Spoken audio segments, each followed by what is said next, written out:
నేను 50 ఏళ్ళున్నా నాకు ఎప్పుడూ ఆలోచన రాలా. అంటే ఒక వ్యక్తి యొక్క ఆలోచన నిన్న మళ్ళా ప్రెస్ కాన్ఫరెన్స్ పెట్టి నేను చేతగాని వాడిని, ఆయనకి ఏం తెలియదు, మా నాయనతో పనిచేశాడు, కొడుకుతో పోటీ పడలేకపోతున్నాడని నిన్న మళ్ళా వాగే పరిస్థితికి వచ్చారు. నేను అడుగుతున్నా మిమ్మల్ని అందరినీ, ఇలాంటి చెత్త పనులు నన్ను చేయమంటారా అని మిమ్మల్ని అడుగుతున్నా. చేయాలన్నా మిమ్మల్ని అడుగుతున్నాను. మూడోది, మీరు ఒకసారి చూస్తే ఈ రెండే కాదు, ఇరిగేషన్ మొత్తం నాశనం అయిపోయింది.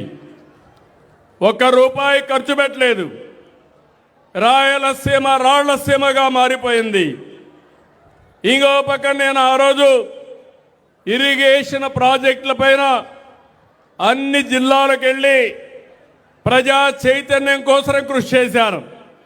నేను ఆ ప్రయత్నంలో ఉంటే కర్నూలుకు పోయినప్పుడు, నంద్యాలకు పోయినప్పుడు రాత్రి వచ్చి నన్ను అరెస్ట్ చేశారు. అంటే ₹1 ఖర్చు పెట్టలేదు.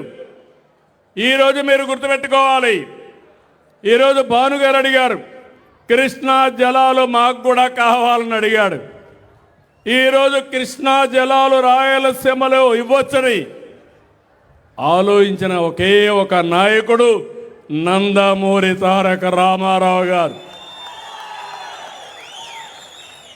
ఆ రోజే నగిరి, గాలేరు, కర్నూలులో గాలేరు, చెన్నై దగ్గర నగిరి నీళ్లు తేవాలని ఆలోచించిన వ్యక్తి నందమూరి తారక రామారావు గారు.